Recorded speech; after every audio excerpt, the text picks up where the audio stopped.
Hello students, मैं हूं Vishnu sir और कैसे हैं आप। और एक बार फिर जबरदस्त और धमाकेदार स्वागत है आपके अपने favourite YouTube channel Krishna classes YouTube channel में। और आज से हम स्टार्ट कर रहे हैं high dose series revision with super duper concept, क्योंकि एयरफोर्स का एग्जाम आने वाला है, ज़्यादा दिन नहीं बचे, हमारे पास मुश्किल से 15 दिन बचे। तो आपको रेगुलरली क्लासेस मिलने वाली है और बड़ी क्लासेस मिलेगी, छोटी की उम्मीद मत करना, क्योंकि हर दिन लगभग अप्रोक्सीमेटली हम एक चैप्टर खींच कर जाएंगे और उस चैप्टर में हम डिस्कस करने वाले हैं सुपर कॉन्सेप्ट के बारे में, कुछ इंपॉर्टेंट क्वेश्चंस के बारे में जो डायरेक्टली पूछे जाते हैं और उन कॉन्सेप्ट और फॉर्मूलाज के बारे में जो हमें नहीं पता है या फिर हम भूल चुके हैं या हमें उनके बारे में हमने कभी सुना नहीं है लेकिन क्वेश्चंस जरूर आते हैं। तो यदि आपको 20-25 के आसपास स्कोर करना है, कम से कम की मैं बात कह रहा हूं, तो आपको फिर पूरे फोकस के साथ इन कॉन्सेप्ट को ध्यान देकर सीखना पड़ेगा। आपको कुछ कॉन्सेप्ट और कुछ फॉर्मूला जैसे भी मिलेंगे जो आपको लगता है कि यार ये तो मुझे आता है, लेकिन जो मैं बताने वाला हूं इस हाई डोज सीरीज में कुछ ऐसे कॉन्सेप्ट और ऐसे सवाल मैं लाने वाला हूं आपके लिए कि एक बार तो आपके रोंगटे खड़े हो जाएंगे। आ गई मेरी बात समझ में? तो समझ लीजिए कि आपको फुल रिवीजन क्लास मिलने वाली है, तो इस क्लास को जमकर एंजॉय करना है, जमकर आग लगानी है और 15 दिन बाद जो पेपर होने वाला है उसको फाड़ कर रख देना है। आ गई मेरी बात समझ में? तो हमारा टॉपिक रहेगा आज का स्केलर और वेक्टर। और सच कह रहा हूं, पूरा वीडियो ध्यान से देखना, प्रोजेक्टाइल मोशन और इसमें कुछ मैं ऐसे कॉन्सेप्ट और ऐसे सवाल लाने वाला हूं कि शायद ही आपने सुने होंगे उनके बारे में। ठीक है, तो आइए सबसे पहले बात करते हैं स्केलर और वेक्टर की। तो फुल रिवीजन क्लास है तो पूरा डिस्क्रिप्टिव नहीं पढ़ाऊंगा आपको, लेकिन हर चीज को छूकर जरूर निकलेंगे हम। ठीक है, तो बात करते हैं स्केलर और वेक्टर की, जिसमें मैग्नीट्यूड भी हो और डायरेक्शन ना हो, परिमाण हो यानी वैल्यू हो बट दिशा नहीं हो, दिशा नहीं हो, उसको हम कहते हैं स्केलर। और जो वेक्टर है उसमें मैग्नीट्यूड भी होता है और डायरेक्शन भी होता है, सबको पता है, बहुत अच्छी बात है, मजा आने वाला है। परिमाण भी रहेगा और दिशा भी रहेगी। ठीक है, तो मजा आने वाला आज की क्लास में। परिमाण और दिशा जिसके साथ होती है उसको हम वेक्टर क्वांटिटी कहते हैं, और स्केलर में मैग्नीट्यूड होता है लेकिन डायरेक्शन नहीं होता। आ गई मेरी बात समझ में? एग्जांपल्स आपको पहले से पता होंगे, मैं जानता हूं, इतना तो आप तैयारी कर रहे हैं तो जरूर सीख गए होंगे। लेकिन इसी के बीच में से एक क्वांटिटी और निकल के आती है, प्रदिश राशि। प्रदिश राशि यानी टेंसर क्वांटिटी। और टेंसर के अंदर वो चीजें आती है, वो क्वांटिटीज आती है जिनमें कुछ प्रॉपर्टीज या कुछ गुण अदिश के पाए जाते हैं और कुछ सदिश के पाए जाते हैं। मतलब कुछ उनके गुणों को देखते हुए लगता है कि यार ये तो स्केलर क्वांटिटी है, बट कुछ गुणों को देखकर लगता है कि ये वेक्टर क्वांटिटी है। जैसे इलेक्ट्रिक करंट, सबने सुना होगा, विद्युत धारा। क्यों? क्योंकि इसका डायरेक्शन होता है भाई, इसकी दिशा होती है, तो उस हिसाब से ये वेक्टर यानी सदिश राशि होनी चाहिए। लेकिन सदिश राशि जो होगी वो सदिशों के योग के नियम का पालन भी करेगी। The law of vector sum का भी पालन होना चाहिए उसमें, वो नहीं होता, मतलब ये सदिशों के योग के नियम का पालन नहीं करती, सदिशों के योग का नियम नहीं फॉलो करती है। ठीक है, इसी तरीके से बताने वाला हूं, मैं ज्यादा डीपली नहीं जाऊंगा क्योंकि इतना टाइम नहीं और क्लासेस बहुत लंबी हो जाएगी और मैं नहीं चाहता कि बोरियत हो। और मैं कह रहा हूं कि बोर तुम नहीं होंगे, लेकिन अपना ध्यान इधर उधर मत भटकाना। यदि ध्यान भटक गया तो समझ जाना जिस सिलेक्शन के बारे में आप सोचते हो उससे आप भटक गए। ठीक है, तो इसमें दिशा होती है लेकिन सदिशों के योग का पालन नहीं होता, तो मतलब दिशा है तो वेक्टर है। ठीक है, लेकिन सदिशों के योग का नियम का पालन नहीं होता तो हम वेक्टर में नहीं रख सकते, ठीक है, तो फिर हमें या तो स्केलर में रखना पड़ेगा या टेंसर या प्रदिश में रखना पड़ेगा। तो जिन किताबों में, जिन बुक्स में स्केलर और वेक्टर ही दिया हुआ है वहां हम इन्हें वेक्टर में रखते हैं, और जहां पर टेंसर नाम का एक अलग से वार्ड बना रखा हो, इन्होंने एक ग्रुप बना रखा हो जहां पर, वहां पर इन्हें प्रदिश राशियां या टेंसर क्वांटिटीज में रखा जाता है। इसके अलावा एक और आता है जड़त्व आघूर्ण, मूवमेंट ऑफ इनर्शिया, जिसको हम बोलते हैं एमआई, मूवमेंट ऑफ इनर्शिया, ये भी प्रदिश राशि है। अब आप समझोगे सर ऐसे क्यों बता रहे हैं, क्योंकि आपके पास डायरेक्टली क्वेश्चन निकल के आएगा जड़त्व आघूर्ण सदिश है या आदि से स्केलर या वेक्टर है, तो आपको पता होना चाहिए कि मैं इसको स्केलर में रखूं या वेक्टर में रखूं। यदि वहां पर टेंसर क्वांटिटी यानी प्रदिश का ऑप्शन है तो आप वो ऑप्शन पे टिक करेंगे, अदरवाइज आपको कहां रखना पड़ेगा, स्केलर में रखना पड़ेगा आपको, वेक्टर आप नहीं रख सकते हैं। आगे मेरी बात समझ में, चलिए फटाफट आगे बात करते हैं। ज़्यादा टाइम नहीं खाऊंगा मैं आपका, क्योंकि इस रिवीजन क्लास में हमें ज़्यादा से ज़्यादा कॉन्सेप्ट कवर करने हैं, ठीक है। अदरवाइज आपको जैसे नॉर्मली कम समय में जितना आपको सभी यूट्यूब चैनल्स पे क्लासेस मिल जाएगी, कुछ फ्री मिलेगी, कुछ आपको पैसों के साथ मिलेगी, लेकिन वहाँ पर भी वो सारी चीज़ें नहीं बताई जाएगी। तो उन चीज़ों को लेने के लिए, उन कॉन्सेप्ट को पकड़ने के लिए हमें थोड़ा एक्स्ट्रा टाइम चाहिए, ठीक है। तो अपना ध्यान मत भटकाओ, ठीक है। अब तेरा ध्यान किधर है, याद रखो इस बात को, तेरा ध्यान किधर है, सारा कॉन्सेप्ट इधर है, तेरा सिलेक्शन इधर है, ठीक है। तो ध्यान मत भटकाओ अपना। आ जाओ इधर बात करते हैं। अब वेक्टर्स की बात की जाएगी, सारी कहानी वेक्टर्स के ऊपर है। तो जिनको नहीं समझ में आता है मैं बता देता हूं, 3 डायमेंशनल वेक्टर लिख रहा हूं डायरेक्ट, 3 विमीय, और 3 डायमेंशनल का मतलब है तीनों एक्सिस में जो वेक्टर लिखा जाता है उसको कैसे लिखते हैं। तो यदि मैं यहां पे लिखूं आर वेक्टर जो कि पोजिशनल वेक्टर है, पोजिशनल वेक्टर यानी स्थिति सदिश, यदि किसी भी पॉइंट के निर्देशांक यानी कोऑर्डिनेट्स एक्स वाई जेड दे रखे हो तो उसको यदि मैं एक वेक्टर में लिखूं यानी उसका पोजिशनल वेक्टर लिखूं, स्थिति सदिश लिखूं, तो आप कुछ मत करिए, कोऑर्डिनेट्स को x i cap, y j cap and z j cap के साथ लिख दीजिए, ठीक है। I j cap and k cap आपने पढ़ा है 11, तो इतना तो आपको पता लग ही गया होगा कि आई केप, जे केप, के केप क्या है। यहाँ पर आर, यहाँ पर पोजिशनल वेक्टर स्थिति सदिश है, वो वेक्टर जो पोजीशन को बताता है, स्थिति को बताता है, पोजिशनल वेक्टर कहलाएगा x i cap, y j cap and z k cap, जहां पर एक्स वाई जेड निर्देशांक है, कोऑर्डिनेट्स है, और ये जो आई केप, जे केप और ये जो के केप है उनको बोलते हैं हम यूनिट वेक्टर यानी एकांक सदिश। अभी करेंगे इसके बारे में बात, ठीक है। अब ये जो वैल्यू है ये है वेक्टर वैल्यू, ठीक है, सदिश मान है।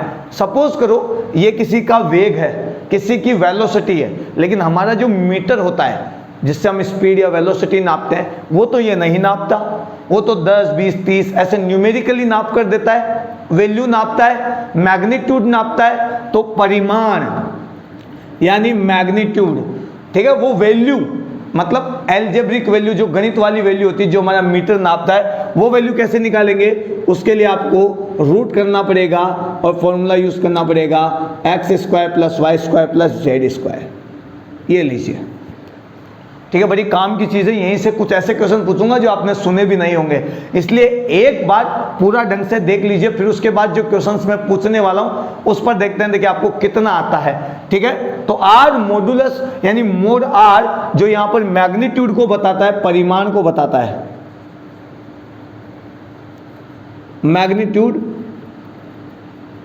यानी परिमाण, और परिमाण का फॉर्मूला होता है x square plus y square plus z square. आप वो वैल्यू निकल कर आएगी अब जो हमारा मीटर नापता है, ठीक है। तो यहां से हम वेक्टर क्वांटिटी को ऐसे लिखते हैं, और यदि उसकी मैग्नीट्यूड चाहिए, परिमाण चाहिए, वैल्यू चाहिए, तो हमको ऐसे निकालना पड़ेगा। आगे मेरी बात समझ में। अब जो वेक्टर्स हैं उसी से रिलेटेड कुछ सवाल आपसे पूछे जा सकते हैं, जैसे कौन कौन से वेक्टर होते हैं, तो आपने ये सुना होगा कि वेक्टर इक्वल वेक्टर अलग होता है, जो इक्वल वेक्टर नहीं है अनइक्वल वेक्टर से वो अलग होते हैं। चलो मैं यहाँ पे बता देता हूँ, ठीक है।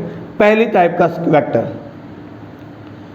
ये जो तीरों के निशान है, एरो, लेंथ ऑफ एरो, तीर की लंबाई,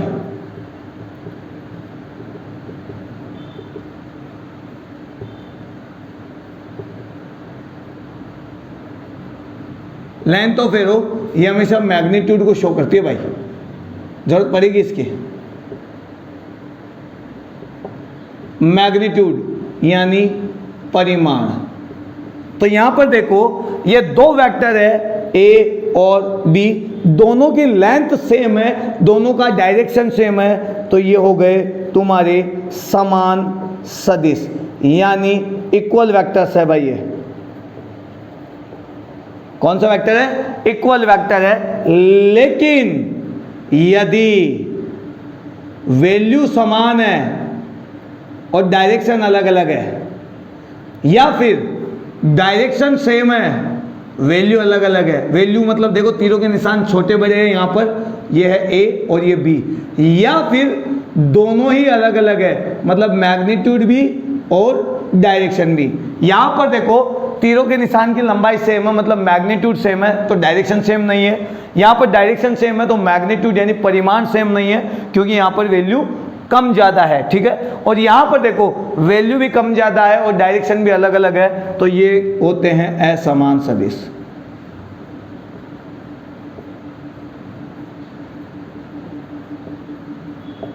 अनइक्वल वेक्टर्स।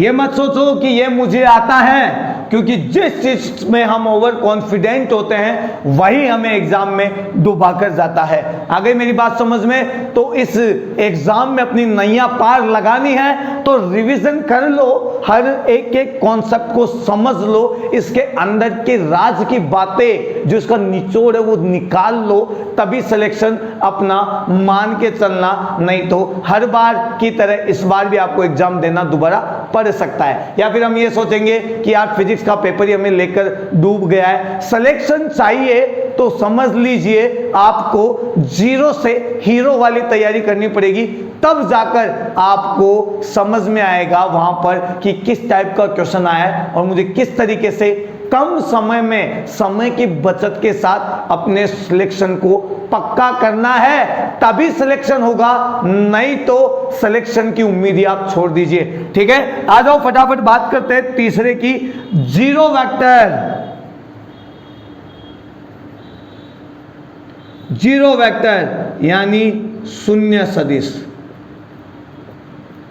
और ये तब होगा जब दो सदिशों का हम माइनस करें, जब दो सदिशों को हम माइनस करें और दोनों ही वैल्यू समान हो, तो जिस समय वेक्टर का आंसर जीरो आ जाए तो हो जाता है जीरो वेक्टर। जैसे मैं बात करूं कि ए वेक्टर में से मैंने माइनस कर दिया बी वेक्टर, जबकि ए वेक्टर और बी वेक्टर दोनों ही आपस में क्या है, बराबर है, तो दोनों कैंसिल हो जाएंगे और वैल्यू बन जाएगी जीरो, तो ये कहलाएगा जीरो वेक्टर, शून्य सदिश।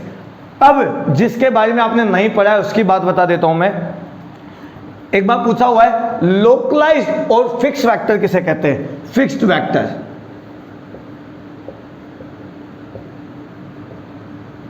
यानी स्थिर सदिश। अब ये कौन से हो गए भाई? ये तो हमें सुना ही नहीं नाम। तो दो वेक्टर्स जब एक ही पॉइंट से स्टार्ट होते हो, जब दो वेक्टर्स एक ही पॉइंट से स्टार्ट होते हो तो उसे लोकलाइज्ड या फिक्स्ड वेक्टर या स्थिति सदिश कहते हैं। ध्यान दे लेना इस बात पर, यह पक्का सवाल आने वाला है और बहुत बार आ चुका है कि स्थिर सदिश या फिक्स्ड वेक्टर किसे कहते हैं, और बहुत सारे स्टूडेंट्स को नहीं आया था, तो मैं फिर कह देता हूं यहां पर कौन से होते हैं? जिनका प्रारंभिक बिंदु इनिशियल पॉइंट सेम हो, एक ही पॉइंट से स्टार्ट होने वाले जो वेक्टर होते हैं वो कहलाते हैं फिक्स्ड वेक्टर यानी स्थिति सदिश, सॉरी स्थिर सदिश, या लोकलाइज्ड भी बोलते हैं उन्हें। ठीक है, लोकलाइज्ड वेक्टर या फिक्स्ड वेक्टर या स्थिति सदिश। याद रहेगा? ठीक है, याद रहेगा तो समझ लो सिलेक्शन होगा, वरना सिलेक्शन नहीं होगा। ठीक है, आगे बात करते हैं फटाफट। ये वो कॉमन बेसिक है जो हम सब जानते हैं, लेकिन इसके बाद जो होने वाला है वही तो है धांसू, धमाकेदार और आग लगाने वाला, और वही कॉन्सेप्ट हमारे सिलेक्शन को हमसे दूर भी लेकर जाता है। ठीक है, चलो बात करते अब एक विपरीत सदिश भी होता है, उसके बारे में भी मैं आपको बता देता हूं। अपोजिट वेक्टर, अपोजिट वेक्टर जिनकी वैल्यू सेम हो, ध्यान दे लीजिएगा, जिनकी वैल्यू सेम हो भाई, लेकिन डायरेक्शन अपोजिट हो। वैल्यू सेम, और वैल्यू कहां से नापी जाएगी? इस तीर के निशान से नापी जाएगी। तो वैल्यू यानी मैग्नीट्यूड सेम है, बट इनके जो डायरेक्शन है वो अपोजिट है। इनकी वैल्यू यानी इनका परिमाण समान है, क्योंकि तीर के जो निशान उनकी लंबाई समान है, लेकिन डायरेक्शन अपोजिट है, तो ये कहलाएंगे विपरीत सदिश, अपोजिट वेक्टर। अब यहीं से मैं थोड़ा और आगे बढ़ता हूं और आपको कुछ नई जगह लेकर चलता हूं और नया कॉन्सेप्ट पर लेकर चलता हूं। ठीक है, इनका योग आपको सबको पता होगा कि इनका योग कैसे किया जाएगा। ठीक है, सबसे पहले इनके त्रिभुज के नियम की बात करते हैं। त्रिभुज का नियम, ट्रायंगल लो। मैंने कहा ना ये रिवीजन क्लास है और 15 दिन में हमें बम्फार रिवीजन करना है पूरा, और हर कॉन्सेप्ट को छूकर निकलना है। तो टाइम बहुत कम है, कम समय की क्लास में ज़्यादा टॉपिक हमें लेना है, तो मैं ज़्यादा डिस्क्रिप्टिव नहीं जाऊंगा, ज़्यादा डीपली नहीं जाऊंगा, लेकिन जहां मुझे लगेगा कि यहाँ तक मुझे जाना है वहां जरूर जाऊंगा। तो मेरी हर बात को, हर सेंटेंस को आप गौर से सुनना, क्योंकि हर बात को मैं यहाँ लिख नहीं सकता, लेकिन हर बात को मैं दोहरा सकता हूँ। तो देखो, बात करते हैं ट्रायंगल लो की, और ट्रायंगल लो के हिसाब से यदि हम बात करें तो यदि हमारे पास एक वेक्टर, एक सदिश राशि है A और एक सदिश राशि है B, जो दोनों एक ही दिशा में है। अब एक ही दिशा कैसे देखो? एक के पीछे एक, एक के पीछे एक ही डायरेक्शन में है, तो इन दोनों का योग दिखाने वाला जो परिणामी सदिश आएगा, रिजल्टेंट वैल्यू आएगी, वो हमेशा इनके अपोजिट डायरेक्शन में होगी। R equals to A plus B। ये R इनके डायरेक्शन के अपोजिट होगा। तो देखो A B, एक के पीछे एक है, तो R की वैल्यू या R का डायरेक्शन वैल्यू तो होगी A प्लस B, लेकिन A और B के अपोजिट इसका डायरेक्शन होने वाला है। आगे मेरी बात समझ में? यहां से जो चीज निकलने वाली है वो देखिए सबसे ज्यादा। सबसे पहले बात करते हैं दोनों सदिशों के बीच का कोण। चलो मैं यही बता देता हूं, दोनों सदिशों के बीच का कोण। सबसे पहले कोण की बात की जाए, एंगल की बात की जाए, तो एंगल कैसे निकाला जाएगा? तो हमेशा ध्यान रखना, एंगल निकाला जाएगा उनके डायरेक्शन में जो डेविएशन हुआ है, डिफ्लेक्शन हुआ है, विचलन हुआ है, वहां से, उनकी दिशा से जो विचलन हुआ है, जो सदिश असली वाली दिशा से विचलित हुआ है। अब कैसे पता लगेगा? ये दोनों एक ही डायरेक्शन में है, ऐसे एक के पीछे एक, तो एक ही डायरेक्शन का मतलब था कि ये ऐसे होने चाहिए थे, ऐसे A के पीछे B, लेकिन B इतना खिसक गया है अपनी जगह से। कितना खिसक गया है? इतना। अब ये मुझे नहीं पता है कितना है, फिलहाल तो दिख रहा है 90 है, लेकिन मैं इसको मान लेता हूं एंगल थीटा। तो कभी भी जब आपको घुमाना होगा, कंफ्यूज करना होगा एग्जामिनर को, तो वो क्या करेगा? एंगल को थोड़ा सा ट्विस्ट करेगा, एंगल से रिलेटेड कॉन्सेप्ट आपको घुमा कर देगा। तो आपको समझ जाना है वहां पर कि एंगल कैसे निकाला जाएगा। तो एंगल निकालने का एक ही तरीका है, ध्यान से देख लीजिए कि A और B इधर है, और यदि ये B जो अपने दिशा से इतना इधर खिसक गया है, तो जो एंगल बनेगा, इनकी दिशा के मध्य एंगल जो बनेगा वो होगा थीटा। ठीक है, A प्लस B तो हम समझ गए। A और B एक के पीछे एक है, तो इनका जो योग होगा वो अपोजिट आएगा, तो ये आ गया है अपोजिट। अब ये जो R है वो कितने एंगल पे तुम खींचोगे, तो उसको मैं ले लेता हूं अल्फा। ठीक है, और हमेशा ध्यान रखना R का एंगल tan अल्फा हमेशा होता है y अपॉन x, हमेशा। ठीक है, तो अब देखो मैं यहां पे लिख सकता हूं tan alpha equal to y में मेरे पास है b और x में मेरे पास है a, तो अल्फा tan अल्फा इक्वल होगा b अपॉन a। आगे मेरी बात समझ में, इसी डायग्राम को थोड़ा और ट्विस्ट कर करके दिखा देता हूं मैं आपको कि ए तो ऐसे ठीक है, बी ऐसे हो तो क्या कहा जाएगा, ए और बी। तब डायग्राम कैसे बनेगा भाई, ये आर यहां आ गया तो हिसाब से देखो आर और बी अब की बार एक दिशा में है तो मैं यहां पे लिख सकता हूं R equal R plus B. R और बी एक के पीछे एक अब की बार आर और बी है, ठीक है। देखो ये डायरेक्शन जाते हुए ऐसे आगे लगातार है और ए इनको अपोजिट डायरेक्शन के साइड से टक्कर दे रहा है तो इसका मतलब ए यहां पर इस तरह लिखा जाएगा और आर इक्वल हो जाएगा आपकी बार ए माइनस बी। तो मैं यहां पे ऐसे लिख सकता हूं R is equal to A minus B. ये बहुत काम की चीजें हैं, प्लस माइनस बड़े फेज में आपको समझ में आएगा, ठीक है। इसी तरीके से यदि ए भी अपनी जगह सही है और बी भी ऐसे सही है और मुझे लाना है आर, लेकिन ये आर अपोजिट डायरेक्शन में अब की बार, तो वैल्यू कैसे होगी, तो यहां पर देखो आर ऐसे आ रहा है और ए ऐसे जा रहा है, अब की बार आर और ए एक डायरेक्शन में है तो मैं यहां लिख सकता हूं आर प्लस ए और बी इस साइड में, ये तो उल्टा हो गया तो मैं ऐसे नहीं लिखूंगा। तो पहले ए प्लस बी की बात करते तो ए इधर है और बी ऊपर है तो ए और बी दोनों सेम डायरेक्शन में है तो आर होना चाहिए था हमारा ए प्लस बी। लेकिन हुआ क्या, आर का डायरेक्शन हमेशा ए प्लस बी के डायरेक्शन से उल्टा होना चाहिए और ए इधर है बी इधर है तो आर ऐसे आना चाहिए था सामने से, लेकिन ऐसे नहीं आने के बजाय इसका डायरेक्शन उल्टा हो गया है। तो उल्टा हो गया है तो मैं लिख सकता हूं माइनस आर। तो मैं यहां पे लिखूंगा कैसे, minus R equal to A plus B, ठीक है। इतना ध्यान रखना, आपको डायग्रामों में भी आपको घुमाया जाएगा। तो एंगल सबसे पहली बात याद रखना, एंगल कहां से आएगा, जब दो सदिशों के बीच में ए एक डायरेक्शन और दूसरा वाला अपनी दिशा से कितना विचलित होता है वही कहलाता है एंगल थीटा, ठीक है। और ये आर वाला कहलाएगा एंगल अल्फा और एंगल अल्फा होगा tan alpha equal to Y upon X, tan alpha equal to B upon A, ठीक है। इसको रफ करता हूं, आगे बताता हूं। त्रिभुज का नियम छोटा नियम है, इसके बाद आते हैं समांतर चतुर्भुज नियम, पैरेललोग्राम लो और एक आता है बहुभुज का नियम। तो अब बात करते हैं पैरेललोग्राम लो की।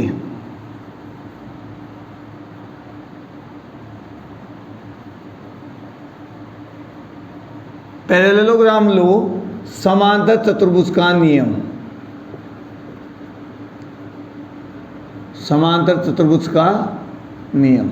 मैं बोल रहा हूं ना, कॉन्सेप्ट पर ध्यान दो, बहुत कुछ मिलने वाला है आज की क्लास में। लंबी जरूर है क्योंकि एक चैप्टर की एक क्लास बनानी है तो 1-1.5 घंटे की क्लास तो रखनी पड़ेगी, लेकिन ऐसे ऐसे कॉन्सेप्ट को छूकर निकलने वाले आज, ताकि जैसे ही आपको सवाल मिले, जैसे ही आपको सवाल मिले, जैसे ही आपको सवाल मिले, बस आप फटाफट फॉर्मूलाज याद रख रखे हो या सभी कॉन्सेप्ट आपके क्लियर है तो आप फटाफट से सॉल्व कर लो। आगे मेरी बात समझ में, तो आइए बात करते हैं यहाँ पर पैरेललोग्राम लो की, बहुत इंपॉर्टेंट है। और यदि ये आपको याद है, यदि इसकी सभी बारीकियां आपकी क्लियर है तो समझ जाइए कि आने वाला हर सवाल आप कर पाएंगे। आगे मेरी बात समझ में, तो देखो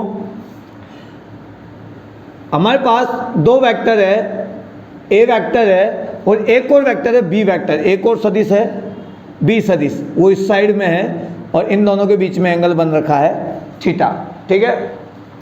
मुझे इसमें इन दोनों का योग निकालना है, सम निकालना है, रिजल्टेंट निकालना है। तो मैं क्या करूंगा, इस वाले वेक्टर को इसके ऊपर रख दूं, यदि मैं इसी डायरेक्शन में ऐसे ये रख दिया मैंने तो बी। अब ये कुछ हमारे पुराने कॉन्सेप्ट से मिलता जुलता है। देखो कैसे, ये दोनों एक डायरेक्शन में है, देखो ए और बी दोनों एक डायरेक्शन में, और थीटा कहां पे बनेगा, जैसे ही मान लो कि ये दोनों इस डायरेक्शन में थे, एक ही डायरेक्शन में, बी इस डायरेक्शन से कितना विचलित हो गया, कितना डेविएट हो गया है, तो देखो बी इतना हिल गया है अपनी जगह से, कितना हिल गया है, इतना हिल गया है अपनी जगह से, और इतना हट गया है एंगल थीटा। तो देखो ए और बीच का एंगल है थीटा, तो ये एंगल भी बनेगा थीटा। पुराना ही कॉन्सेप्ट है, सब कुछ वैसा ही चलने वाला है, बस कब किसको किस तरीके से समझना है ये आप पर है, ठीक है। तो मैं आपको बार बार कंफ्यूज नहीं करूंगा, अलग अलग बुक्स में अलग अलग मेथड है, हर जगह अलग अलग दिया हुआ है, लेकिन यहां पर जो मैं बताने वाला हूं वो सब जगह काम आएगा।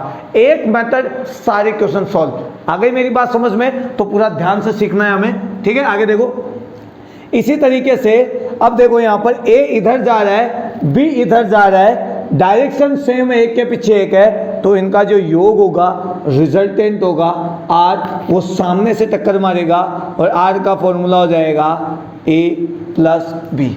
मैं इसको बंद कर देता हूं, ठीक है? समांतर चतुर्भुज बनाना है मुझे, पैरेललोग्राम बनाना है, तो इस ए को मैं यहां पर रख देता हूं, तो ये इधर वाला वेक्टर हो गया हमारा ए वेक्टर, ये लीजिए, और ये आपका बन गया पैरेललोग्राम, समांतर चतुर्भुज, ठीक है? तो आर का फॉर्मूला यहां से निकलता है A square plus B square plus 2ab cos theta, जो आप सबको याद होगा, ठीक है? लेकिन यहां से थीटा की वैल्यू, कौन से थीटा की? इस थीटा की, या ये जो आर हमने खींचा है यहां से कितना डिग्री पे खींचा है, यानी अल्फा, इसकी वैल्यू ये निकालना मायने रखती है।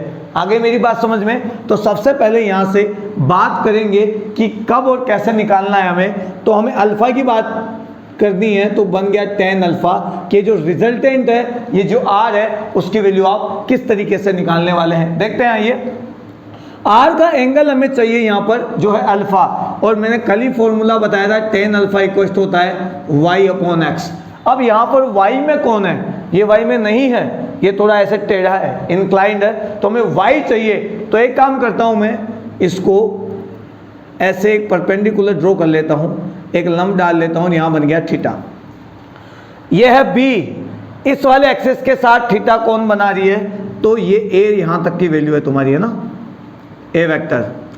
तो ये b है, इसके साथ थीटा बना रखा है, इस एक्सिस के साथ थीटा बना रखा है, तो इसके दो कंपोनेंट होंगे, दो घटक होंगे, और जब भी किसी क्वांटिटी के, किसी वेक्टर के दो घटक होते हैं, दो कंपोनेंट होते हैं, तो एक होता है राइट हैंड साइड, एक होता है लेफ्ट हैंड साइड। एक वेक्टर के एक सदिश के दो भाग होंगे, एक राइट हैंड साइड में, एक लेफ्ट हैंड साइड में।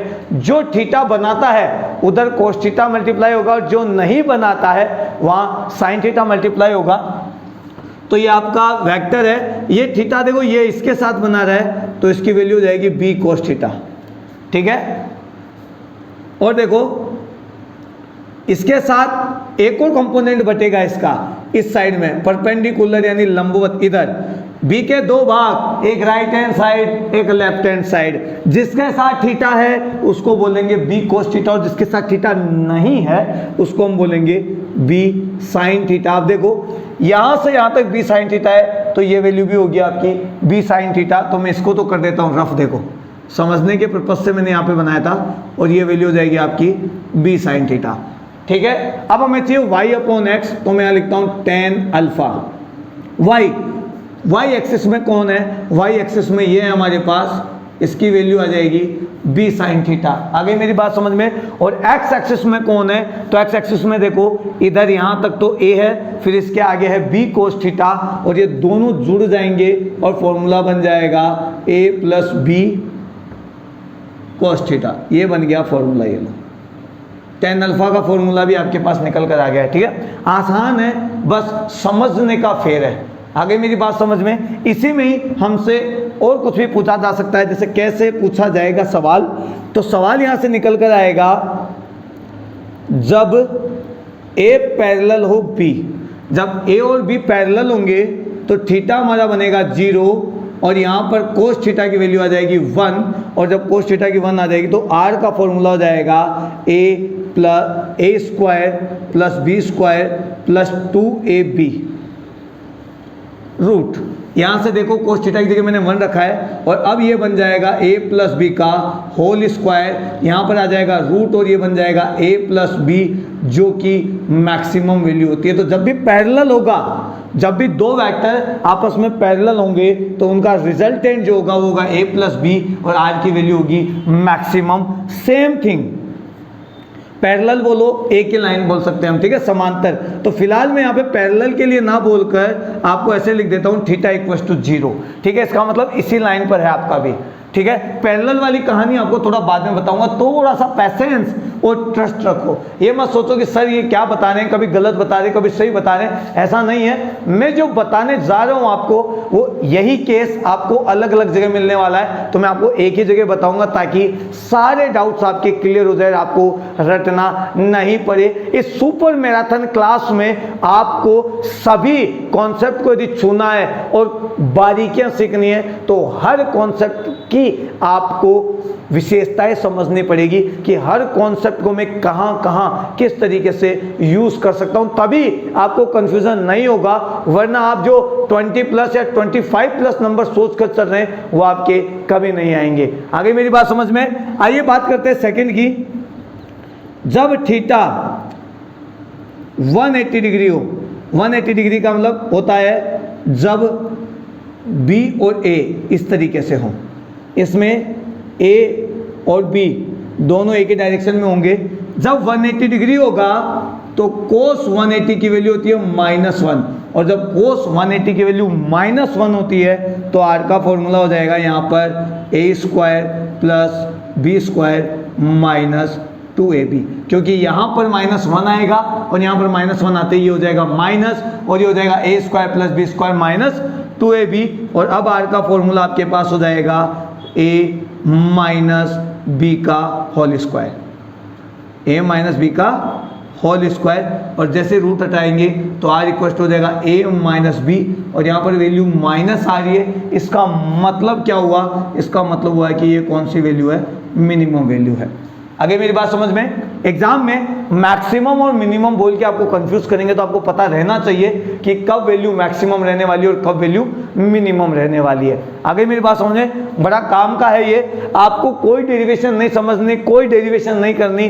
देखो मैंने बस आपको डायग्राम बनाया, यदि आपको डायग्राम बनाना आता है, उस डायग्राम से रिलेटेड सारे कॉन्सेप्ट यदि आपके क्लियर है तो समझ लीजिए किसी भी टाइप का कोई भी सवाल आ जाए आप फटाफट एक झटके में कर देंगे। जैसे मैं एक सवाल बताता हूं आपको, देखो देखो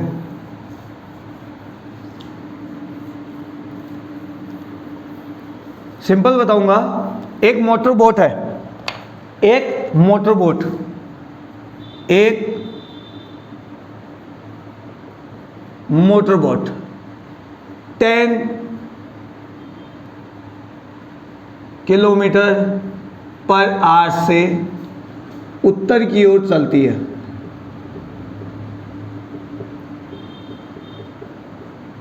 गति करती है, ठीक है। धारा की दिशा दक्षिण से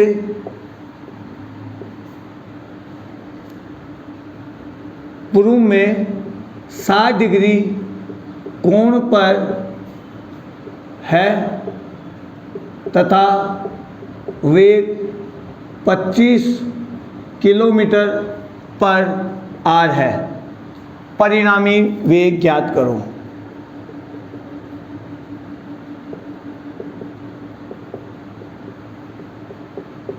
एक मोटर बोट आपके पास में और बोट जा रही है उत्तर के साइड, तो ये चली गई उत्तर के साइड, तो ये बोट की वेलोसिटी हो गई है, ठीक है। और जो आपकी धारा है, पानी की जो धारा, समझ गए ना आप, पानी का जो वेग है वो दक्षिण से भी पूर्व में है। दक्षिण से पूर्व में कितना डिग्री? 60 डिग्री। तो ये देखो, ये होता है आपका नॉर्थ, ये होता है आपका साउथ, ये होता है आपका ईस्ट, ये होता है आपका वेस्ट। तो साउथ से, दक्षिण से ईस्ट की ओर कितना डिग्री है भाई? 60 डिग्री है। ये हमारे पानी की चाल है, तो मैं यहाँ पे वाटर लिख देता हूँ, ठीक है। और कितना डिग्री एंगल है? 60 डिग्री। हमें इसके वेलोसिटी दे रखी है 10 किलोमीटर/आवर और इसकी वेलोसिटी दे रखी है 25 किलोमीटर/आवर, ठीक है। हमें परिणामी वेग निकालना है और उसकी दिशा भी आपको निकालनी है, ठीक है, कि परिणामी वेग की दिशा किधर होगी। तो कहीं ना कहीं इन दोनों के बीच में कहीं ना कहीं होगी, ये मेरे को पता है, बट कहाँ होगी ये मुझे एक्यूरेट नहीं पता है। तो देखो, ये 180 डिग्री था, 60 डिग्री यहाँ से चला गया, इस और इस वेक्टर के बीच में कितना डिग्री एंगल बना है? 120 डिग्री एंगल बना है। आगे मेरी बात समझ में। और 120 बना है तो हमारा फॉर्मूला हो जाएगा v equals to root v b square v डब्ल्यू स्क्वायर 2 वी बी वी डब्ल्यू कॉस थीटा। अब यह समझने की बात है कि आप एंगल 60 डिग्री लेते हैं या फिर 120 डिग्री लेते हैं, या आपके ऊपर डिपेंड है। आप खुद सोचिए कि आपको 60 डिग्री एंगल चाहिए या फिर 120 डिग्री एंगल चाहिए। याद रखिएगा 60 डिग्री या 120 डिग्री, यही समझने की बात है मेरे भाई। आगे मेरी बात समझ में, 60 डिग्री या फिर 120 डिग्री। और आप सोचेंगे यार क्या लूं मैं, तो सोचने की बात थी जब हमने डायग्राम बनाया था ऐसे कि ए वेक्टर इधर था और बी वेक्टर इधर था और बीच में एंगल बनता था थीटा। तो ए वेक्टर इधर है, बी वेक्टर इधर और बीच में एंगल है थीटा यानी 120, तो आपको कोस थीटा 120 लेना पड़ेगा। आगे मेरी बात समझ में, 60 लेने मत बैठ जाना वरना दिक्कत हो जाएगी। हम यहाँ पर समांतर चतुर्भुज का यानी पैरेललोग्राम लो लगा रहे हैं, तो वही कॉन्सेप्ट आपका क्लियर होना चाहिए। और उस कॉन्सेप्ट के हिसाब से देखो, ए वेक्टर इधर था, बी वेक्टर इधर था और हमने थीटा बनाया था इधर। तो यहाँ पर देखो एक वेक्टर ऐसे है, एक वेक्टर ऐसे है, दोनों के बीच का जो एंगल होगा वो 120 डिग्री होगा, तो थीटा 120 लेना है आपको। तो यहाँ पे वीबी, बोट की स्पीड 10 है तो 10 का स्क्वायर, वाटर की स्पीड 25 है तो 25 का square, 2 into 10 into 25 into cos 120। अब काम बचा है आपका, आपको सॉल्व कर लेना है। ये बताया इसीलिए ताकि आपको थीटा निकालना आ सके। अब इसका जो रिजल्टेंट होगा, जो इन दोनों का परिणामी मान होगा, वो कहां पर होगा, उसका डायरेक्शन क्या होगा, तो उसका डायरेक्शन की फॉर्मूला होता है tan alpha y। tan alpha होगा हमारा y अपॉन एक्स, यहां से y अपॉन एक्स निकालें, या फिर हमें फॉर्मूला याद हो तो हम लिख सकते हैं b sine theta a plus b cos theta.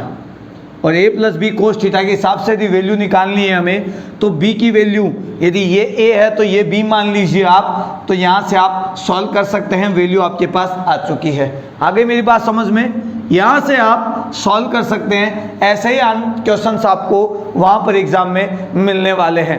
आगे मेरी बात समझ में, याद रहेगा, ध्यान रखना ही पड़ेगा, अदरवाइज ये समझ लीजिए कि वहाँ पर बंटाधार होने वाला है। ठीक है, इस महा मैराथन क्लास में आपको मिलने वाला सब कुछ है, लेकिन उसका यूज कैसे करेंगे, मैं दूंगा तो आपको ब्रह्मास्त्र, लेकिन उस ब्रह्मास्त्र को चलाना कैसे है, कब चलाना है, ये आपके ऊपर डिपेंड है। तो जितना ध्यान से मेरी बातें सुनेंगे आप, मेरी जो मैं आपको बता रहा हूं उस कॉन्सेप्ट को फॉलो करेंगे, तो ये समझ लीजिए ब्रह्मास्त्र चलाना ही नहीं, आपको सटीक निशाने पर लगाना भी आ जाएगा। आगे मेरी बात समझ में, जैसे ही मैं इसको आगे बढ़ाऊंगा, इसी फॉर्मूले का मुझे यूज करना है, इसलिए मैं सबसे पहले आपको बताऊंगा आपेक्षिक गति, रिलेटिव मोशन। ये मत सोचना कि सर ने क्या क्या बता दिया है, बीच में आ गए, लेकिन बीच में नहीं है, इसी फॉर्मूले का मुझे यूज करना था, इसलिए मैंने बीच में बता दिया।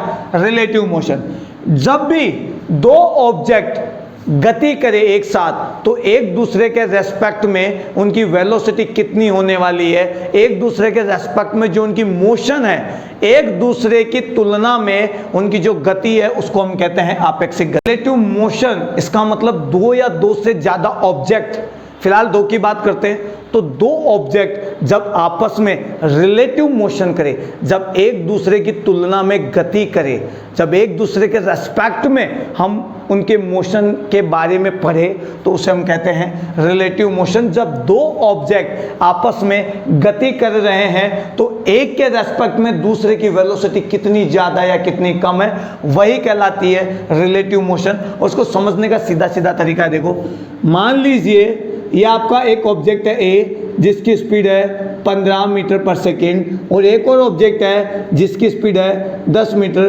पर सेकेंड। ये ऑब्जेक्ट है बी, ए और बी, यहाँ पे बात करते हैं ऑब्जेक्ट ए ऑब्जेक्ट बी। ये ऑब्जेक्ट ए है, ये ऑब्जेक्ट बी है, दोनों सेम स्पीड से जा रहे हैं। तो देखो जब एक दूसरे को देखेंगे तो ये एक दूसरे को कैसा पाएंगे, स्थिर अवस्था में, स्टेशनरी पाएंगे। तो एक दूसरे के रेस्पेक्ट में इनकी वेलोसिटी हो गई है 0, वेग हो गया है 0। लेकिन ये 10 की स्पीड से जा रहा है, देखो ये 15 की स्पीड से, ये ऑब्जेक्ट ए, ये ऑब्जेक्ट बी, ये 10 की स्पीड से, तो ये दोनों जब चले तो ये आगे निकल जाएगा और ये पीछे रह जाएगा। अब ये यहाँ पर आ गए तो बी की वेलोसिटी देखो या ए की वेलोसिटी नाप रहा हूं मैं, ए की वेलोसिटी बी के रेस्पेक्ट में कितनी है भाई, कैसे पता लगाएंगे? तो देखो सेम डायरेक्शन में यदि ये है तो वेलोसिटी का असली मतलब होता है 1 मीटर में कितना चलता है, सॉरी 1 सेकंड में कितना चलता है। ये 1 सेकंड में 15 चलता है, ये 1 सेकंड में 10 चलता है। जब दोनों चले तो ये 15 मीटर चला गया, ये 10 मीटर चला गया, तो मुझे चाहिए VAB, ए की बी की तुलना में आपेक्षिक गति।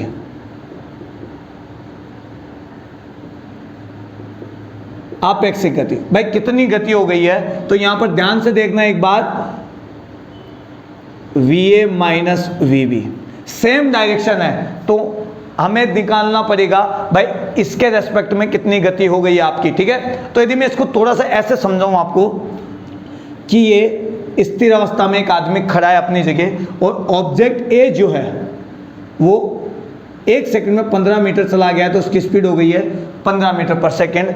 तो ये आदमी को आभास होगा, रियलाइज होगा कि यार इसकी स्पीड कितनी है 15 मीटर पर सेकंड, क्योंकि ये इससे कितना दूर चला गया है, 15 मीटर दूर चला गया है। इसी तरीके से ऑब्जेक्ट बी यहां से कितना दूर जाता है, 10 मीटर पर सेकंड से चलता है, तो 1 सेकंड में जाता है कितनी दूर, 10 मीटर चलता है भाई। तो इस आदमी को लगेगा कि यार ये जो ऑब्जेक्ट है इसकी स्पीड कितनी है, 10 मीटर पर सेकंड है। क्यों? क्योंकि इस आदमी से ये 1 सेकंड में कितना दूर चला गया है, 10 मीटर दूर चला गया है। ठीक है, 1 सेकंड में जितनी दूर चलते हैं वही स्पीड या वेलोसिटी होती है। तो ये आदमी अपनी जगह खड़ा है, इससे एक ऑब्जेक्ट तो चला गया है 15 मीटर दूर, एक ऑब्जेक्ट चला गया है 10 मीटर दूर। 15 मीटर दूर वाले की स्पीड हो गई 15 मीटर पर सेकंड, 10 मीटर वाले की जो आपकी वेलोसिटी हो गई है 10 मीटर पर सेकंड। लेकिन जब इन दोनों की बात की जाए तब क्या हो, तब देखो ये पीछे है, ये यहाँ पर खड़ा रह गया है, फिक्स 1 सेकंड की बात है, दोनों चले, ये यहां पहुंच गया है, ये यहां पहुंच गया है, कितने का डिफरेंस आ गया भाई, 5 मीटर का डिफरेंस आ गया। तो ये कितना चल गया है, इससे 5 मीटर दूर चला गया है, तो VA की स्पीड VB के कंपैरिजन में होगी 5 मीटर पर सेकेंड। यही रिलेटिव मोशन है। ठीक है, तो जब दो ऑब्जेक्ट सेम डायरेक्शन में हो तो उनकी वेलोसिटीज हमेशा क्या होती है, माइनस में होती है, क्योंकि 1 सेकंड में चली गई दूरी या 1 सेकंड में चले गया डिस्प्लेसमेंट, विस्थापन ही क्या कहलाता है, वेलोसिटी कहलाता है। तो यहां पर ध्यान से देख लीजिए, 1 सेकंड में 5 मीटर का डिफरेंस आ रहा है। इसी तरीके से ये ऑब्जेक्ट इधर जाता 15 मीटर पर सेकंड और एक ऑब्जेक्ट इधर चलता 10 मीटर पर सेकंड की स्पीड से, मतलब 1 सेकंड बाद ये यहां पहुंच गया है 15 मीटर और ये यहां पहुंच गया है 10 मीटर। तो अब ये देखेगा कि मेरी स्पीड कितनी है इसके साथ में, तो जैसे ये पीछे मुड़कर देखेगा तो इन दोनों के बीच की स्पीड डिस्टेंस कितनी आ जाएगी भाई, 25 मीटर। तो ये या इसके कंपैरिजन में इसका नाम दे देता हूं मैं A और इसका नाम देता हूं मैं B। तो A का वेग, आपेक्षिक वेग, रिलेटिव मोशन की बात कर रही है, तो A का आपेक्षिक वेग B के साथ में कितना होगा, जितनी 1 सेकंड में उन दोनों के बीच की दूरी होगी। और 1 सेकंड में इनके बीच में कितनी दूरी आ गई, 25 मीटर आ गई है। तो वही VA प्लस VB आएगा आपकी बार, क्योंकि एक साथ स्पीड बढ़ी है, 1 सेकंड में डिस्टेंस बढ़ी है, डिस्टेंस बढ़ गई तो यहां पर स्पीड बढ़ जाएगी और ये बन जाएगा 25 मीटर पर सेकंड। जिसको नहीं समझ में आता है रिलेटिव मोशन, जिसमें कंफ्यूज रहता है, उसके लिए यही सबसे बेस्ट तरीका है कि 1 सेकंड में चली गई दूरी ही रिलेटिव मोशन होती है, ये समझ जाओ। 1 सेकंड में चली गई दूरी ही कहलाती है वेग। आ गई मेरी बात समझ में? एक वस्तु यहां है, एक वस्तु यहां है, ये खड़ी वस्तु है, ये चल रही है और ये चली गई 15 मीटर 1 सेकंड में, इसका मतलब इसका वेग कितना हो गया, 15 मीटर पर सेकंड। इसकी वेलोसिटी कितनी हो गई, 15 मीटर पर सेकंड। किसके साथ में, इसके साथ में, फिलहाल ये रुकी हुई है। ठीक है, हमेशा वेग रिलेटिव मोशन में ही आता है, समझ गए मेरी बात। रिलेटिव मोशन यानी आपेक्षिक गति में ही हम वेग निकालते हैं, लेकिन ये स्थिर अवस्था में है तो इसको हम नेग्लेक्ट कर देते हैं। लेकिन जब दोनों ऑब्जेक्ट चले तब हमें थोड़ी प्रॉब्लम आती है। तो जब दोनों ऑब्जेक्ट चल रहे हैं तो ये समझ लो कि मैं ए हूं, ये दूसरा बी है, और 1 सेकंड में भी बी रुका हुआ है और मैं चला गया 1 सेकंड में 15 मीटर पर सेकंड, तो मेरा वेग बी के रेस्पेक्ट में कितना हो गया, 15 मीटर पर सेकंड। जितनी दूर इससे मैं चला गया हूं 1 सेकंड में, वही मेरा वेग कहलाएगा। जब ये दोनों ऑब्जेक्ट चले तो 1 सेकंड बाद में ये यहां पे पहुंच गया और मैं यहां पे पहुंच गया, और दोनों के बीच का अंतर रह गया 5 मीटर का। तो मेरा वेग, ए का वेग बी के रेस्पेक्ट में कितना हो गया है, 5 मीटर पर सेकंड का। कितना हो गया है, 5 मीटर पर सेकंड का। लेकिन यही दोनों अपोजिट डायरेक्शन में गति करते तो मैं चला गया हूं इधर, यानी ऑब्जेक्ट ए चला गया इतनी दूर, ऑब्जेक्ट बी आ गया इतनी दूर, और जैसे ही मैंने पीछे मुड़कर देखा हमारे बीच में 1 सेकंड में कितनी डिस्टेंस आ गई, 25 मीटर की। तो हमारे बीच का जो आपेक्षिक वेग है, रिलेटिव वेलोसिटी है, वो हो गई है 25 मीटर पर सेकंड। तो यदि आपको एग्जाम में कंफ्यूज हो रहा है तो आप ये फॉर्मूला यूज कर सकते हैं कि सेम डायरेक्शन हो तो माइनस में आएगा और अपोजिट डायरेक्शन हो तो प्लस में आएगा। आ गई मेरी बात समझ में? ये तो अब आप सोचोगे सर तो बड़ा आसान बता रहे, लेकिन अब जो मैं बता रहा हूं वो ध्यान से देखिएगा।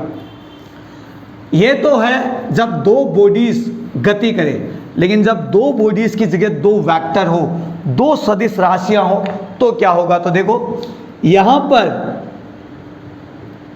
ए है, यहां पर बी है, और दोनों के बीच का एंगल बना हुआ है थीटा। यहां पर कोई भी ऑब्जेक्ट, कोई भी बॉडी है ए, जिसका वेग है, वेलोसिटी है वी ए, और यहां पर वेलोसिटी है वी बी। अब मुझे इसका आपेक्षिक वेग निकालना है। क्या निकालना है? आपेक्षिक वेग। आई मेरी बात समझ में? ठीक है, याद रहेगा क्या निकालना है भाई? आपेक्षिक वेग निकालना है। तो ये बनेगा आपेक्षिक वेग, रिलेटिव वेलोसिटी। और अब क्या हो? तो अब सीधा सीधा हम फॉर्मूला यूज कर सकते हैं, relative velocity of A with respect to B. A की वेलोसिटी निकाल रहा हूं मैं बी के साथ में, तो ये बनेगा v a square plus v b square minus 2 v a v b cos theta. Formula use कर लेना भाई। आगे मेरी बात समझ में? डेरिवेशन नहीं कर सकता मैं, डिराइव नहीं कर सकता, अभी इतना टाइम नहीं है, लेकिन आप इसको याद रख ही लीजिएगा। आगे मेरी बात समझ में? और मुझे यदि tan अल्फा भी चाहिए, मान लो इनके बीच का एंगल यहां बन रहा है कहीं जाकर, वी ए बी, ठीक है, याद रहेगा ना आपको ए की बी के साथ वेलोसिटी। अब यहां पर मुझे tan अल्फा चाहिए, तो tan अल्फा की वैल्यू हम निकालेंगे v b sine theta v a minus v b cos theta. ये लीजिए, ये tan थीटा की वैल्यू भी आ गई है। तो इन दोनों से जो रिलेटिव वेलोसिटी निकलेगी, आपेक्षिक वेग निकलेगा, उसका परिणामी मान ये होगा, रिजल्टेंट वैल्यू ये होगी, और उसका डायरेक्शन कितना डिग्री पे होगा यहाँ से, यानी मैं एंगल ले लेता हूँ अल्फा, तो फॉर्मूला होगा tan alpha equal to v b sine theta divide by v a minus v b. आगे मेरी बात समझ में? दोनों फॉर्मूलाज मोस्ट इंपॉर्टेंट है, बड़े काम की चीज़ है, एग्जाम में आने के पूरे चांसेज है, तो नोट कर लीजिएगा, ठीक है, वरना मुझे मत कहना कि सर ने हमको बताया नहीं। ठीक है, चलिए बात करते हैं इनके मल्टीप्लिकेशन के बारे में। यहां से कौन कौन से सवाल निकलेंगे? मल्टीप्लिकेशन यानी प्रोडक्ट, यानी गुणनफल, और मेनली वेक्टर क्वांटिटियों के जो दो गुणनफल होते हैं, स्केलर और वेक्टर, उसकी बात करता हूं मैं यहां से। इधर लिखूंगा मैं स्केलर प्रोडक्ट यानी अदिश गुणनफल, और यहां पर मैं लिख देता हूं वेक्टर प्रोडक्ट, जिसको हम क्रॉस प्रोडक्ट भी बोलते हैं। क्रॉस प्रोडक्ट ये होगा आपका सदिश गुणनफल।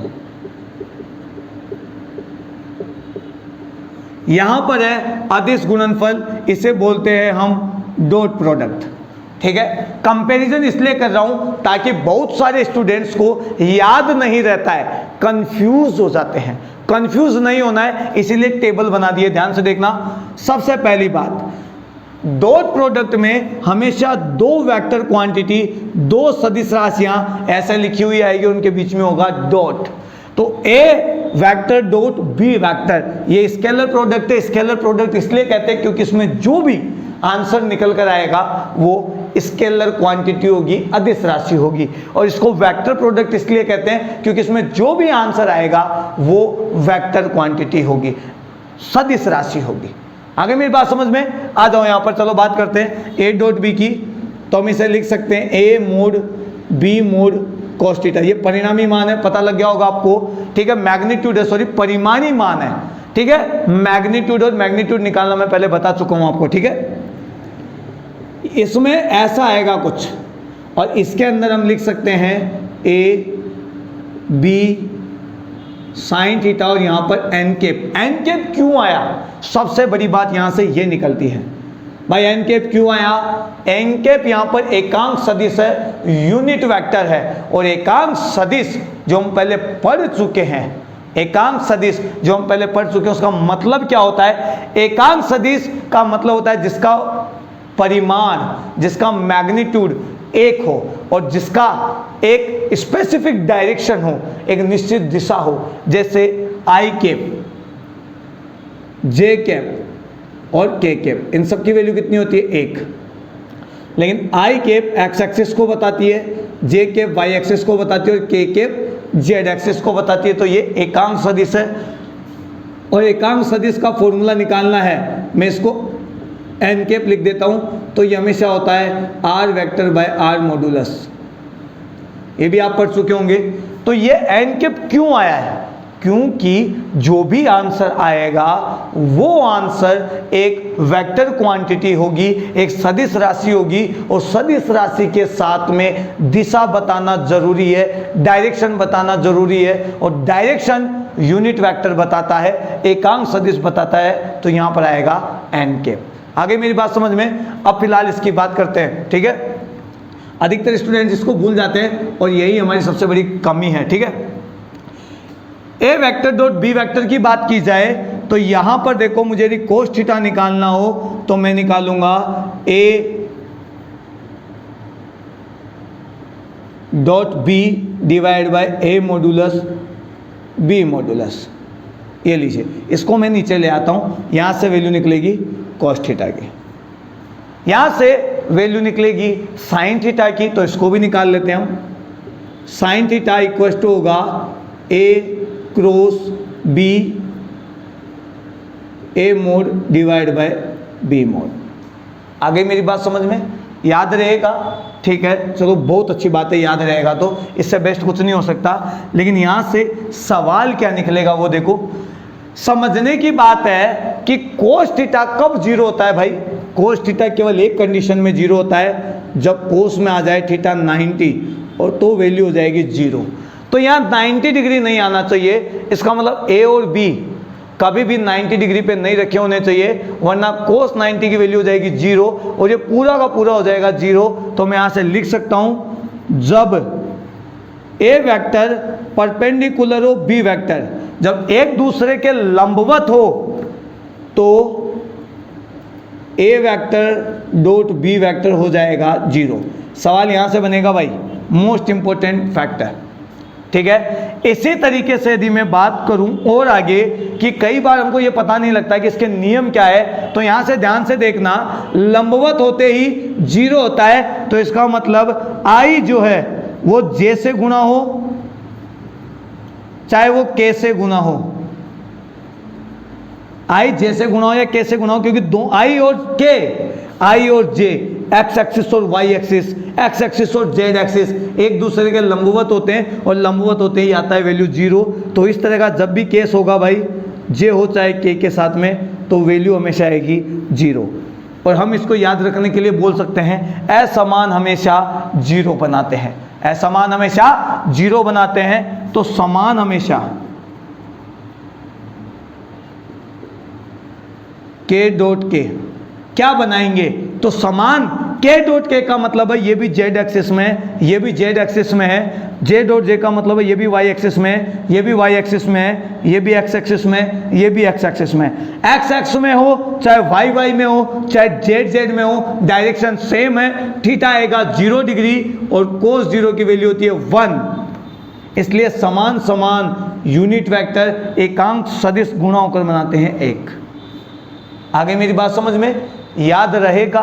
कोई दिक्कत है? नहीं है? आगे बात करते हैं कोज्याओं की, कोसाइन की। और कोसाइन की यदि बात की जाए, मान लो ए वेक्टर, कोई भी वेक्टर है ए लीजिए, ये एक्स एक्सिस के साथ एंगल बना रहा है अल्फा, वाई एक्सिस के साथ भी एंगल बना रहा है बीटा, और कहीं पर जेड एक्सिस भी है उसके साथ ये बना रहा है गामा।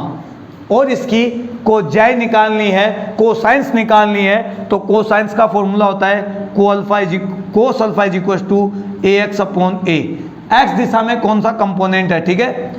यदि हम कोस बीटा की बात करें, यदि वाई दिशा की बात करें तो ए वाई अपॉन ए, और यदि कोस गामा की बात करें, गामा का मतलब है जेड एक्सिस की बात चल रही है तो ए जेड अपॉन ए। ये यहाँ से कोसाइन दिक कोज्याओं के फॉर्मूलाज निकलेंगे यहाँ से। आगे मेरी बात समझ में, ठीक है। तो कोई भी vector x axis y axis और जेड एक्सिस के साथ कोण बना रहा है अल्फा बीटा और गामा, तो उस समय उसकी दिक कोज्याए ये हो जाएगी। आगे मेरी बात समझ में, जहां पर ए वेक्टर तो खुद एक वेक्टर है ए, और ए एक्स का मतलब है एक्स दिशा में ए का कंपोनेंट, एक्स दिशा में ए वेक्टर का घटक, ये वाई दिशा में ए वेक्टर का घटक है और ये जेड दिशा में ए का घटक है। आगे मेरी बात समझ में याद रहेगा? याद रखना ही पड़ेगा, नहीं रहेगा तो समझ जाओ बहुत बुरा होने वाला है आपकी बात। आगे तो इधर देखो, ये एन के पाया है, ये इन दोनों को मल्टीप्लाई किया, ये आंसर आ गया। इस आंसर का डायरेक्शन कहाँ होगा, सबसे मेन बात यहाँ पर है। तो वो हम राइट हैंड स्क्रू रूल से भी निकाल सकते हैं, ठीक है, वरना राइट हैंड थंब रूल से भी निकाल सकते हो। यहाँ पर देखो, सपोज करो ए वेक्टर और बी वेक्टर है, उसको हमने क्रॉस मल्टीप्लाई किया है, तो मैं यहाँ पर ऐसे लिख देता हूँ कि यह है ए वेक्टर और यहाँ पर कहीं पर है बी वेक्टर, बी वेक्टर, और एंगल बना दिया है भाई थीटा।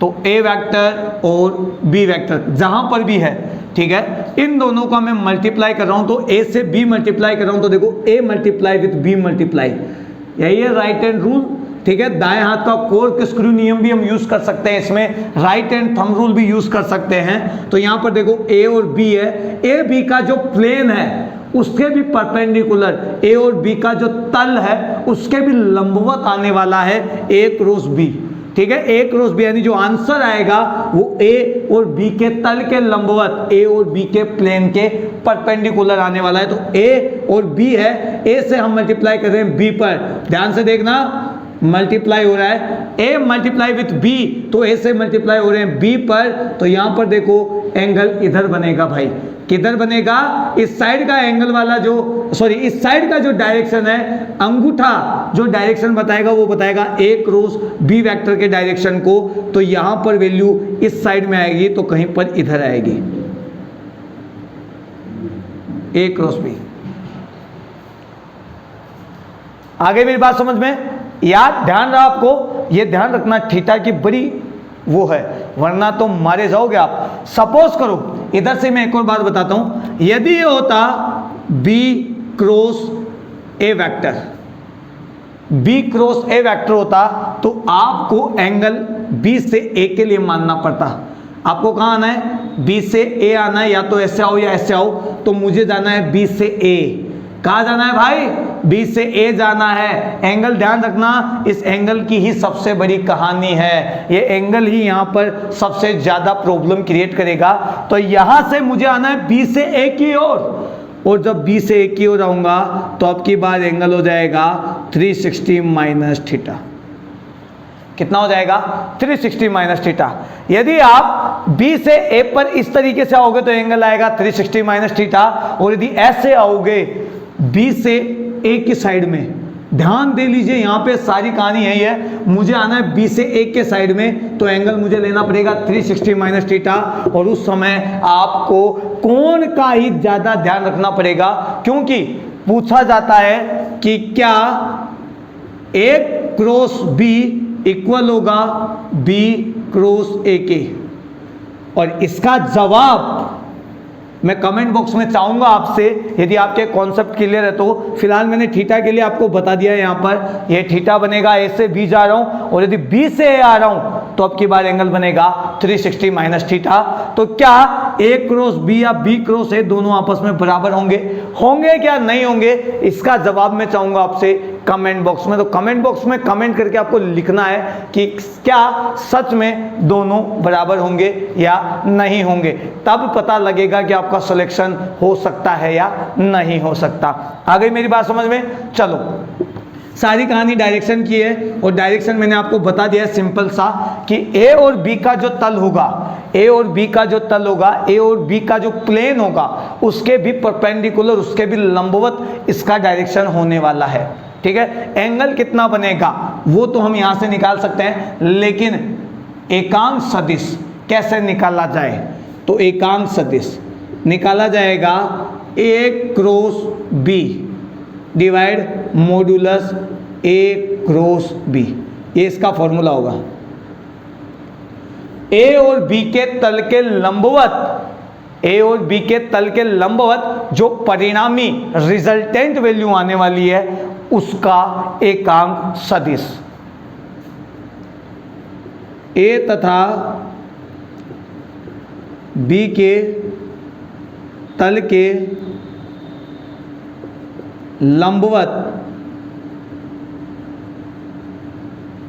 परिणामी मान का एकांक सदिश, यानी जो रिजल्टेंट है ए और बी के प्लेन के परपेंडिकुलर जो रिजल्टेंट वैल्यू आई है, जो परिणामी मान निकल कर आया है, उसका यूनिट वेक्टर है, एकांक सदिश है, और यहां से इसका मान निकालना पड़ेगा। ठीक है, अब यहां पर बात करते हैं थोड़ी सी, देखिए साइन थीटा पर यदि मैं गौर करूं तो साइन जीरो कब होता है भाई?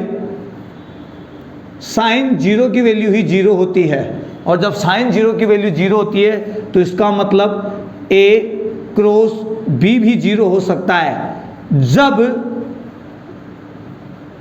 ए पैरेलल हो बी के, जब सदिश ए सदिश बी के समांतर हो, पैरेलल हो, तो इन दोनों का सदिश गुणनफल cross multiplication vector product zero आएगा। मैं ये क्यों बता रहा हूं, क्योंकि आपको एग्जाम में देकर रखेगा ए या बी, जो भी, या तो ए देगा या बी देगा या दोनों देगा, और पूछा जा सकता है कि क्या ये एक दूसरे के लंबवत है या नहीं है, एक दूसरे के लंबवत है या नहीं है। तो आपको पता लगाना पड़ेगा कि लंबवत जब होता है, परपेंडिकुलर जब होता है, तो उस समय ये वाला प्रोडक्ट जीरो होता है। तो आप दोनों को मल्टीप्लाई कर देना, अदिश गुणनफल स्केलर प्रोडक्ट निकाल लेना, जीरो आया तो परपेंडिकुलर है, नहीं तो नहीं है। ये वाला यदि प्रोडक्ट जीरो आता है तो पैरेलल है, समांतर है, नहीं तो नहीं है। आगे मेरी बात समझ में? तो यहां से सवाल निकलता है। ठीक है, इसमें आई क्रॉस आई, जे क्रॉस जे और के क्रॉस के जीरो बनाते हैं भाई। क्यों बनाते हैं? तो देखो यहाँ पर ए और बी दोनों जब समांतर होंगे, मतलब एक ही दिशा में होंगे, दोनों के मध्य थीटा 0 डिग्री बनेगा। कितना डिग्री बनाएगा?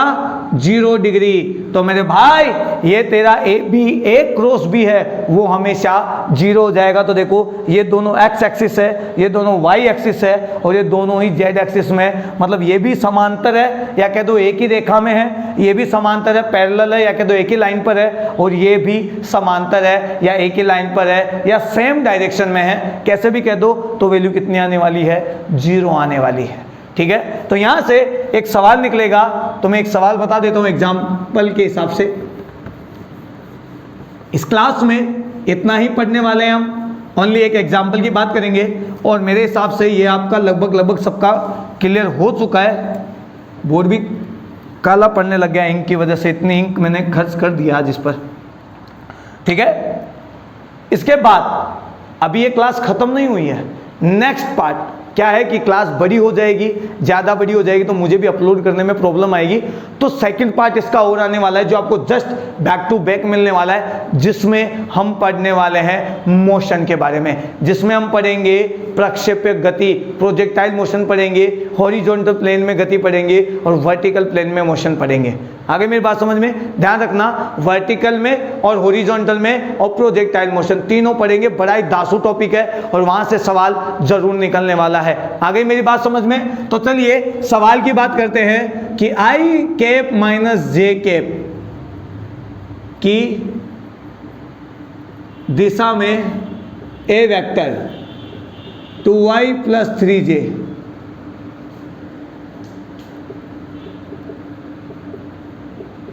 का घटक होगा।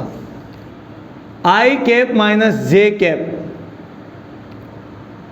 के डायरेक्शन में है ना, तो एक काम करता हूं, मैं ए वेक्टर को इंग्लिश में भी लिख देता हूं ताकि पता रहे, या ऐसे समझ लीजिए ये है बी वेक्टर, ये है ए वेक्टर, इसके डायरेक्शन में, बी वेक्टर के डायरेक्शन में ए वेक्टर का कौन सा कंपोनेंट होगा, कौन सा घटक होगा, ये हमें निकालना है। और उसके लिए देखिए आप इन दोनों को मल्टीप्लाई करिए तब समझ में आएगा आपको, ठीक है।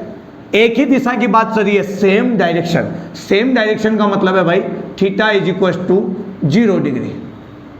जब थीटा 0 होता है तो कोस 0 होता है 1, और हमारा फॉर्मूला होता है A dot B equal to A component, A का मोड निकालेंगे यहाँ पे रिजल्टेंट वैल्यू, बी की रिजल्टेंट वैल्यू रहेगी, मैग्नीट्यूड रहेगा यहाँ पर, ए का मैग्नीट्यूड, बी का मैग्नीट्यूड, और यहाँ पर आता है कोस थीटा। चूंकि एक ही डायरेक्शन है, एक डायरेक्शन है तो कोस थीटा की वैल्यू हो जाएगी कितनी, 1, और जब कोस थीटा की वैल्यू 1 हो जाएगी तो अब हमारी वैल्यू बन जाएगी इस तरीके से। हमें निकालना है बी के डायरेक्शन में एक का डायरेक्शन। सवाल ये कहता है, नहीं समझ में आया तो फिर मैं बता देता हूं, यहां पर कोई बी वेक्टर है भाई जिसका वैल्यू है आई कैप माइनस जे कैप, और कहीं पर मुझे खुद को भी नहीं पता है, ये ए वेक्टर है जिसकी वैल्यू जो है वो है 2i cap plus 3j cap. इसका कोई ना कोई घटक यहां पर जरूर होगा, ये कहना चाहता है। ये लो, मुझे इसकी वैल्यू निकालनी है और ये वैल्यू कितनी है मुझे इसका पता करना है। तो देखो यहां से यदि मुझे ए की वैल्यू चाहिए, किसकी वैल्यू चाहिए, ए की, तो मैं यहां से लिख सकता हूं A vector dot B vector modulus B.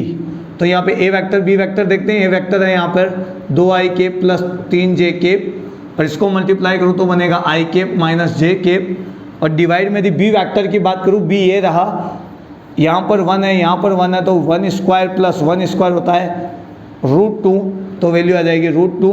Same एक बनाते हैं तो आई से मल्टीप्लाई होकर बनाएगा 1, तो यहाँ तो आएंगे 2, 3j एक जैसे मल्टीप्लाई होकर बनाएगा -3, और यहाँ पर आ जाएगा √2, तो हो जाएगा -1/2। बस आ गई है वैल्यू इस एक की। बी के डायरेक्शन में इस एक की वैल्यू होगी -1/2, ठीक है। कुछ ऐसे सवाल की बात चर्चा चलेगी।